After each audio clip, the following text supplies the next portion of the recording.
और बाद में हाइड्रोजन गैस को टेस्ट कैसे करते हैं? जलती हुई माचिस की तिल्ली से देखिए कैसी आवाज आती है।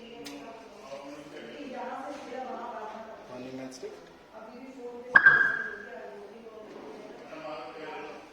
तो जो आपने अभी साउंड सुनी वो हाइड्रोजन गैस की थी। एक बार और दिखाते हैं आपको।